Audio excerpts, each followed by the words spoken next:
Hola, muy buenos días, Iglesia. Bueno, hemos comenzado el otoño, ¿eh? Ya estamos, en verdad, en un tiempo acorde al almanaque, en cierta manera, con un otoño ya en pleno en nuestra ciudad y en nuestro país. También seguimos en esta particular temporada, en este tiempo tan eh, donde nos encontramos en este aislamiento y prolongado todavía un poco más según las directivas que ha dado el gobierno nacional.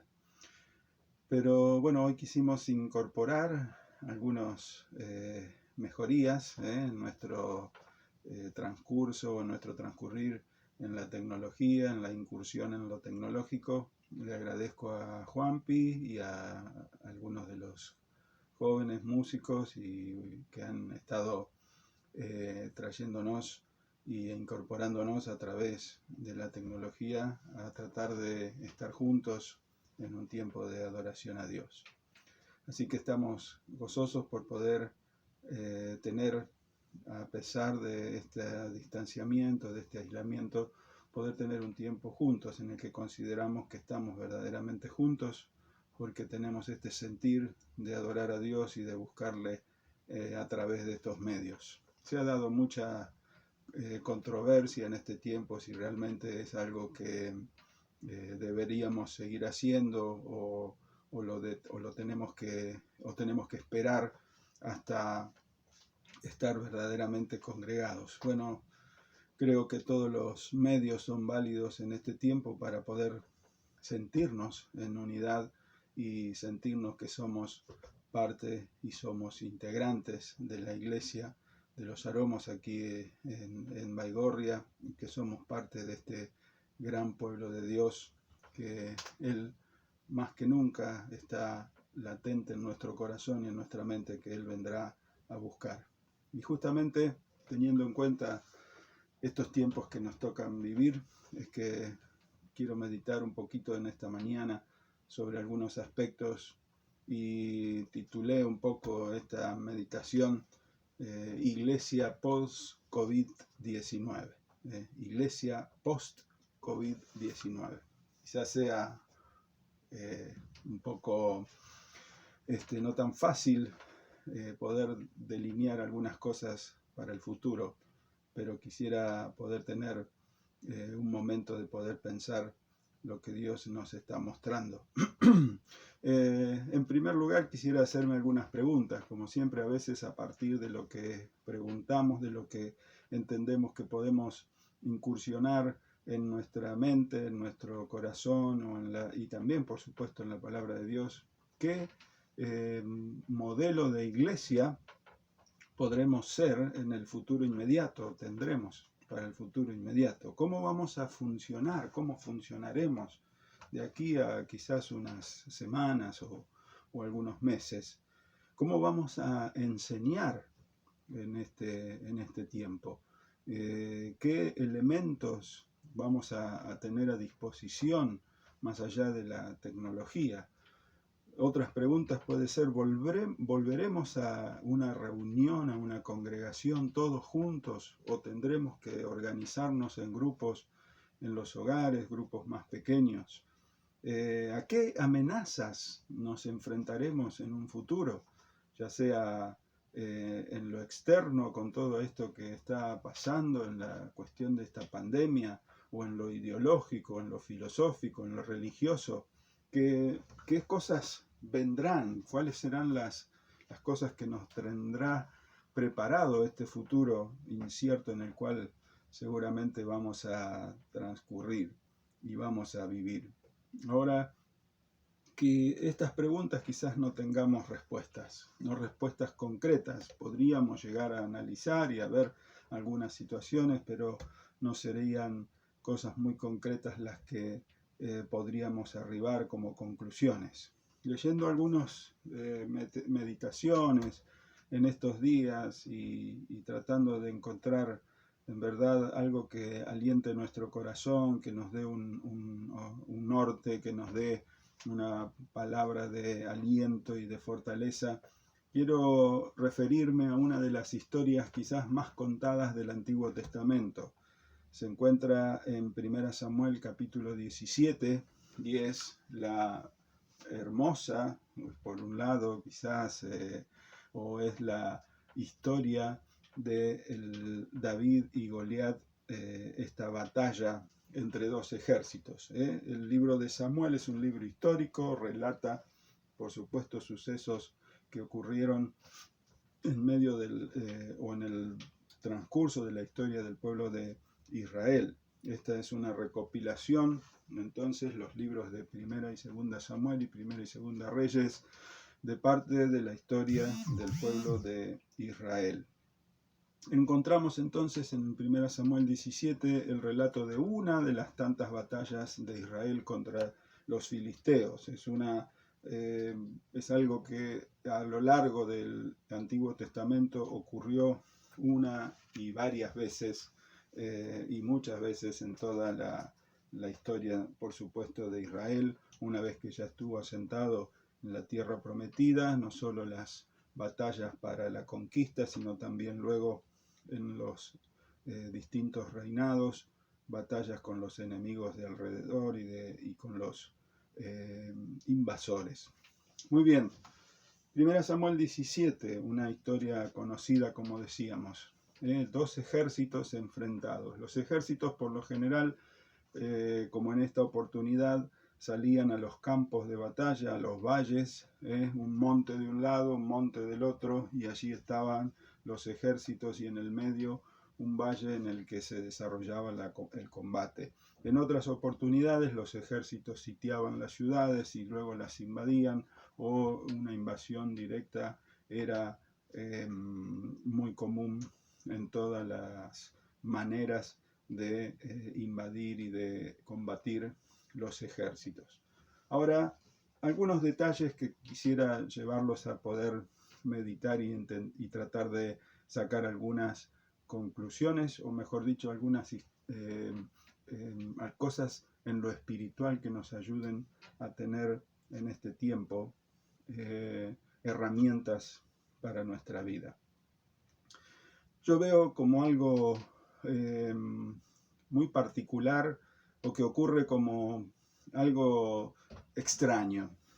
Dos ejércitos enfrentados y durante 40 días, dice allí el versículo 16, que uno de los ejércitos exponía a su más extraordinario guerrero, a Goliat, quien increpaba y lo desafiaba al otro ejército a pelear y a que uno del otro ejército pelee contra él. Esto hacía Goliat, dice el versículo 16, mañana y tarde, 2 veces al día durante 40 días. Ahora, esa situación me lleva a pensar y me lleva a meditar que a veces pareciera que el ejército es inofensivo y el ejército no está dispuesto a cumplir con el propósito por el cual fue creado. Muchas veces se ha dicho y se ha comparado a la iglesia con un ejército. Cuando Jesús expresó allí en Mateo capítulo 16, expresó que la iglesia sería este ejército que avanzaría y ni siquiera las puertas del mismo infierno prevalecerían contra ella. Allí vemos quizás otra actitud a la que vemos en estos ejércitos en 1 Samuel 17, puestos cada uno en su lugar y totalmente inofensivos. Ninguno se decide a atacar. ¿Qué quiero sacar de aquí? ¿Qué quiero decir con esta expresión de que es un ejército inofensivo? Muchas veces quizás el ejército se prepara solamente para el desfile, y esto es es buscar quizás una manera de expresar que está centrado en cosas que no son el propósito por el cual ha sido fundado y creado. El ejército que se prepara solo para el desfile quiere decir que es aquello que están preocupados quizás por coordinar, por hacer bien la marcha, por tener la armadura lustrada, y no está centrándose en el objetivo, en el propósito por el cual fue creado ese ejército, que es avanzar y conquistar. No, la misión de la iglesia es la que da gloria a Dios. La misión para la cual hemos sido convocados y hemos sido llamados es la que expresa verdaderamente el sentir, la razón de ser de la iglesia, y es la que entonces da un sentido a todo lo que se hace. Vamos a vivir en tiempos que no van a ser muy fáciles de vivir. Los cambios de paradigmas en el mundo son extremadamente rápidos y son drásticos, y vamos a tener que identificarnos y estar identificados exactamente en qué lugar estamos parados, quiénes somos y qué propósitos tenemos. Quizás alguna de las cosas quisiera mencionarles, algo que está ocurriendo en este año, que en febrero de este año, en la Organización de las Naciones Unidas, el informe anual del relator especial sobre la libertad de religión y creencias, el 27 de febrero de 2020, en la 43 sesión del Consejo de Derechos Humanos de la ONU, se expresó lo siguiente. La perspectiva de este relato es que el Consejo de Derechos Humanos alentó al relator especial para que aplicara una perspectiva de género en toda la realización de este informe. La postura del informe es a favor de los derechos sexuales, de la salud reproductiva, a favor del aborto, de la autonomía individual y la privacidad de las personas LGBT, los métodos anticonceptivos, la educación sexual basada en evidencia, y etcétera, algunas otras posturas. Y luego dice más adelante que el objetivo del informe es asegurar que el ejercicio del derecho a manifestar la religión o creencias no impida el disfrute de los derechos a la igualdad y la no discriminación, así como la autonomía de las instituciones religiosas. Si bien las organizaciones religiosas tienen derecho a ser autónomas en la administración de sus asuntos, dicha deferencia debe extenderse dentro de un concepto holístico de los derechos humanos basados en la universalidad, indivisibilidad e interdependencia de todos los derechos humanos. El derecho a la libertad de religión pertenece a los individuos, no a las religiones. Y así algunos otros parámetros o posturas desde la ONU, la Organización de las Naciones Unidas, con respecto a las creencias religiosas. Quiero decir con esto que vendrá el tiempo en donde el cristianismo, y ya estamos, creo yo, viviéndolo, es el enemigo a vencer. El cristianismo como postura, como filosofía de vida, es discriminatorio en muchos aspectos. ¿Y cómo vivirá la iglesia entonces en este tiempo de esta forma de estar llevando adelante una vida? Es por eso que un ejército, una iglesia, tiene que ser una iglesia que tiene muy claro su razón de ser, tiene muy clara su filosofía, tiene muy clara su misión. Y ya hemos hablado en el verano y en varias oportunidades sobre las características un poco de la iglesia del Nuevo Testamento, la iglesia centrada en el Evangelio de Jesús. Muy bien, otras particularidades que podría sacar de aquí, de 1 Samuel 17.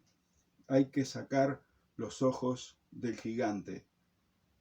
Algo de esto expresé el jueves 16 cuando para algunos fue de bendición y para mí también, por supuesto, expresar un poco una confesión de cómo se estaba desarrollando todo esto que vivimos y cómo me afectó o nos afecta personalmente. Pero no es solamente una confesión, sino que tiene que ver con una exhortación, no solo para la iglesia, sino para todos, para los líderes de la iglesia, para los esposos, para las esposas, para los que tienen que emprender, los que dirigen, los que actúan adelante, los que llevan adelante ministerios. En el versículo 11 del capítulo 17 de 1 Samuel dice: cuando Saúl y todo Israel oyeron al filisteo, se turbaron y tuvieron gran miedo. Un liderazgo, aquel que es padre de familia, aquel que está, que tiene a alguien quien le siga, ya sea su familia, sus hijos o en su trabajo, un líder, alguien que está frente comandando, dirigiendo, no debe caer en la misma crisis que cae el pueblo o sus dirigidos. Saúl cayó en la misma inestabilidad y temor que tenía el pueblo. El ejército, cuando llegó la crisis, en un acto casi reflejo, miró al líder, y el líder estaba tan atemorizado como todos ellos. El líder hubiera tenido que salir, empuñar la espada y decir: ataquemos, y Dios va con nosotros. Pero Saúl se sumó al miedo generalizado. Cualquiera puede ser el gigante que se levanta frente a vos, que se levanta frente a nosotros, y nuestra fragilidad se acrecienta al ver semejante descripción del enemigo que tenemos adelante. Por eso digo que hay que sacar los ojos del gigante. Un gigante de casi 3 metros de altura, una persona extraordinariamente inmensa. 57 kilogramos pesaba su coraza. En la punta de su lanza tenía un trozo de hierro de casi 7 kilos. Y eso amedrenta a cualquiera. Pero dice, y creo que tenemos que aprender de aquí, que debemos sacar los ojos. Y la Biblia y cualquier entendido y leído en la palabra de Dios, cuando mencionar sacar los ojos, creo que se va a recordar el pasaje que dice: puesto los ojos en Jesús, allí en la palabra. Pero quiero hacer referencia a otro. Dice 1 Juan 5: pues este es el amor a Dios, que guardemos sus mandamientos, y sus mandamientos no son gravosos, porque todo lo que es nacido de Dios vence al mundo. Y esta es la victoria que ha vencido al mundo, nuestra fe. ¿Quién es el que vence al mundo sino el que cree que Jesús es el Hijo de Dios? Cualquiera puede ser la historia que venga por delante, cualquiera puede ser el gigante que esté parado, pero ¿quién es el que vence? Sino el que cree que Jesús es el Hijo de Dios. Ahora, otro aspecto, un tercer aspecto en este relato tan conocido, allí en 1 Samuel 17. El ejército estaba muerto de miedo y estaba inactivo, pasivo. El líder estaba muerto de miedo y estaba inactivo y pasivo.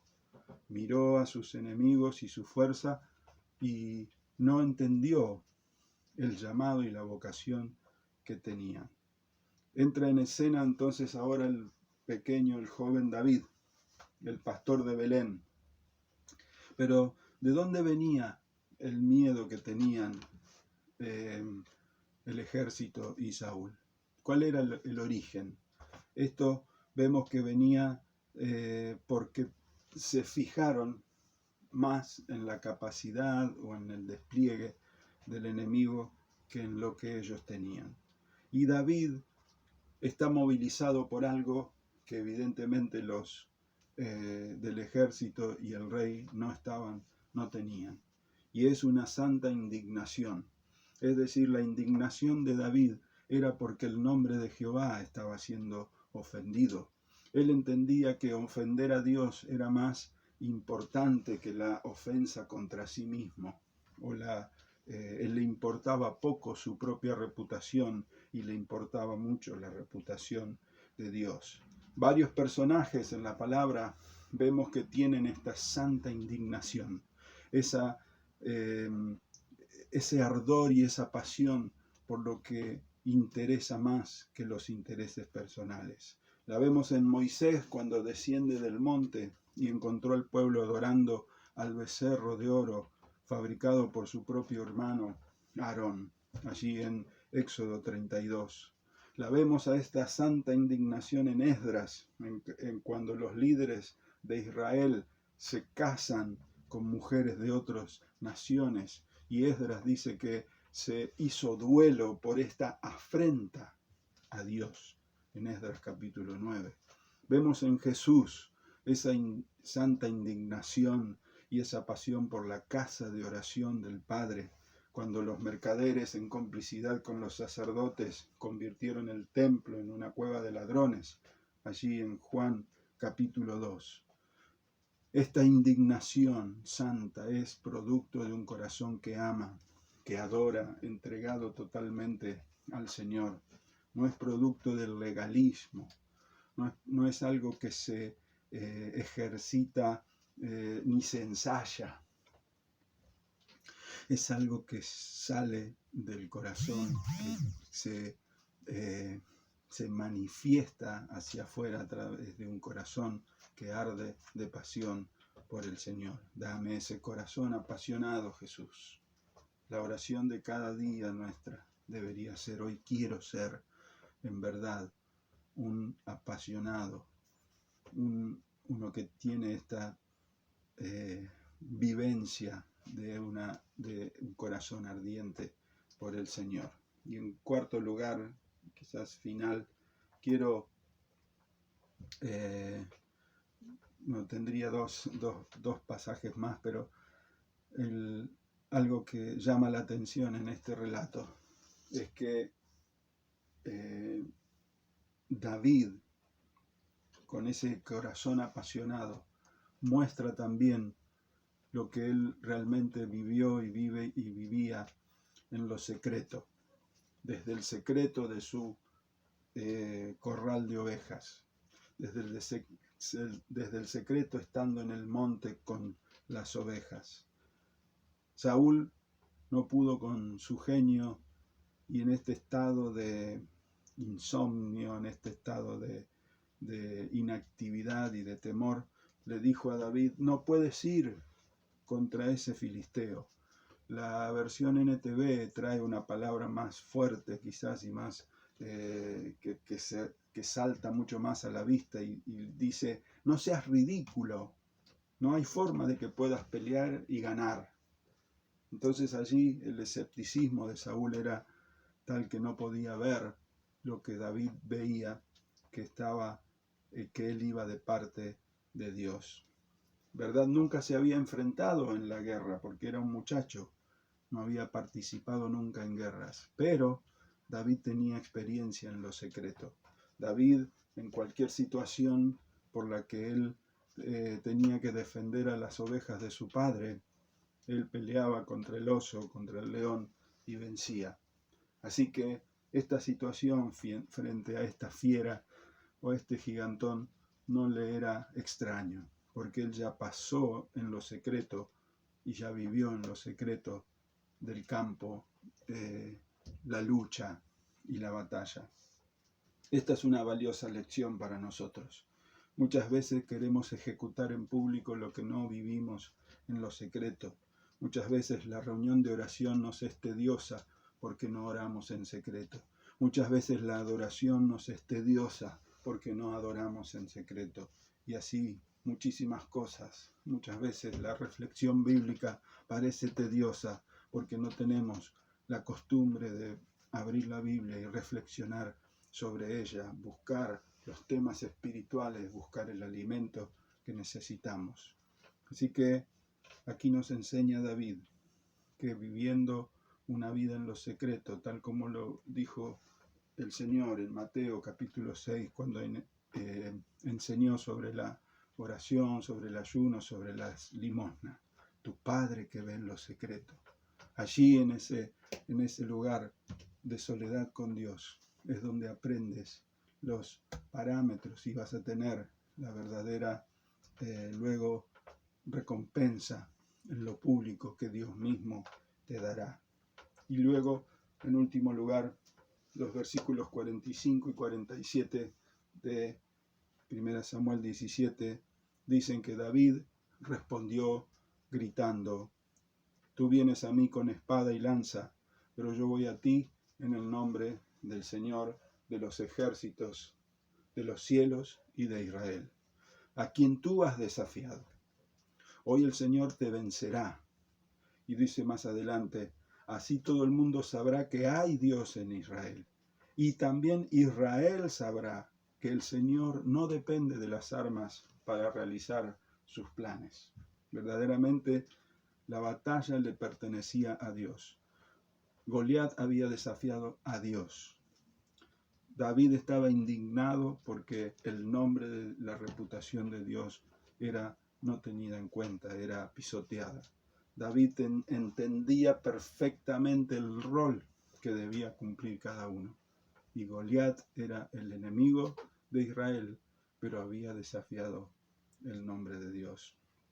David había identificado que se había metido con su Señor.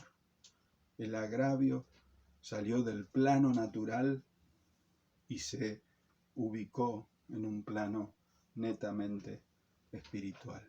Y quiero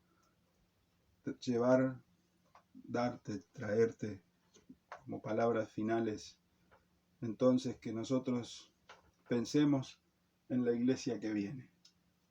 La iglesia que viene no va a tener que ser una iglesia inofensiva, sino una iglesia que esté preparada para un tiempo difícil, un tiempo en donde habrá que planificar, habrá que entender los tiempos que vivimos y habrá que actuar en consecuencia, identificados con el Evangelio de Jesucristo.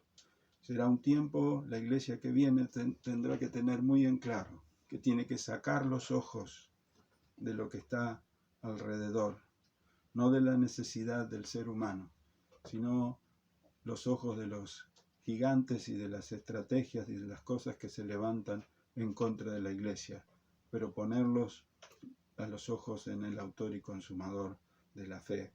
La iglesia tiene que estar preparada para vivir con pasión, con verdadera pasión, con verdadera santa indignación de aquello que ofenda el nombre de Dios.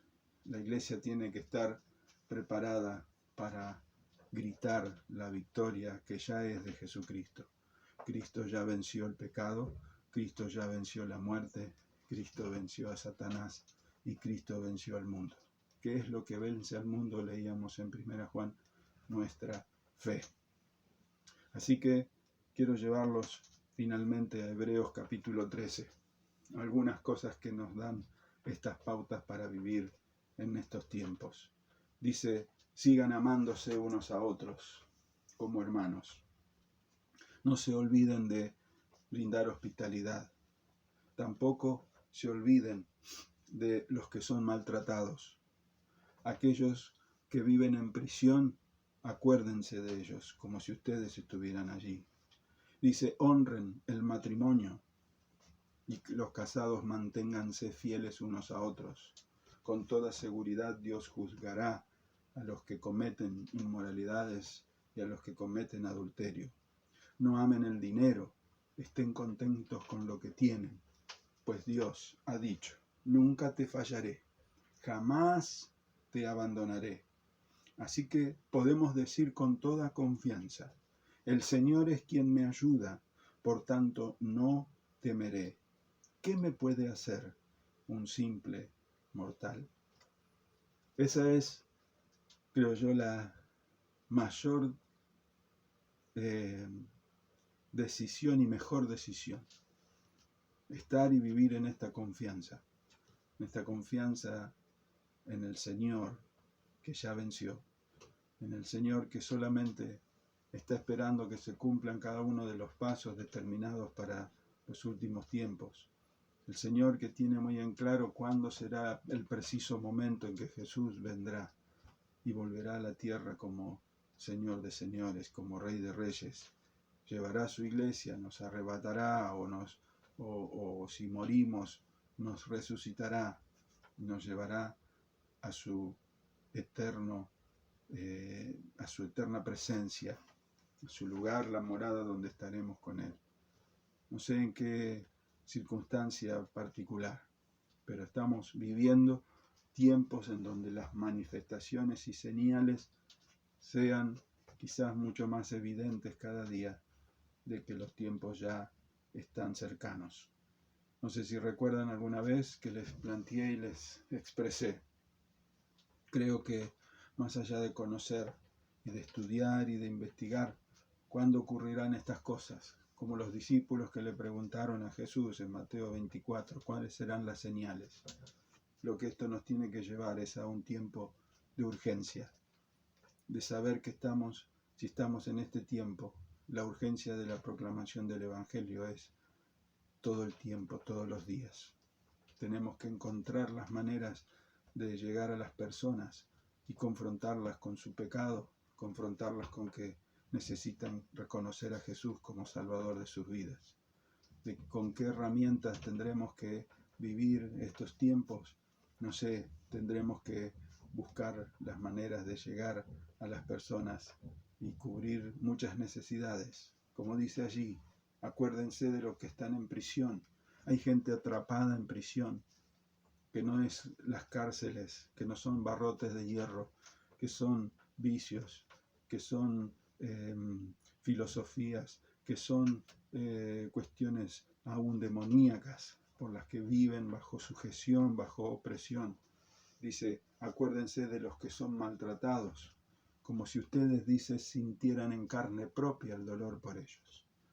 Así que esa es la manera en que viene la historia, hermanos. No es para desalentarse ni para temer, sino que, como David, apasionados por Jesús, busquemos y salgamos a la victoria que ya Él ganó en la cruz y en la tumba vacía. Oramos, Señor, bendecimos tu nombre en este día porque eres fiel, porque nos has demostrado tu amor y tu paciencia. Te bendecimos porque nos has dado la posibilidad de ser tus hijos a través de Jesús. Te bendecimos, Señor, porque nada se ha ocultado a tus ojos y nada pasa desapercibido, sino que todo lo conoces. En este día, Señor, queremos verdaderamente ser ese ejército que vos has preparado con una misión específica, ir hasta lo último de la tierra y proclamar el Evangelio de Jesús. Queremos estar apasionados por ti, Señor, cada día, que se encienda en nosotros esa llama poderosa de tu Espíritu Santo, Señor, con el cual hemos sido sellados, que te pertenecemos. Señor, obra en nosotros, danos sabiduría para vivir y danos sabiduría para pensar en las cosas del mañana, Señor, con su correspondiente actitud en nuestra vida y ser agradable a tus ojos. Bendice la iglesia, Señor, bendice a cada familia. Honramos tu nombre, nos entregamos a ti, en el nombre de Jesús. Amén y amén. Buenos días, hermanos, que tengan un buen almuerzo, que tengan un lindo día. Dios guarde sus vidas en todo momento.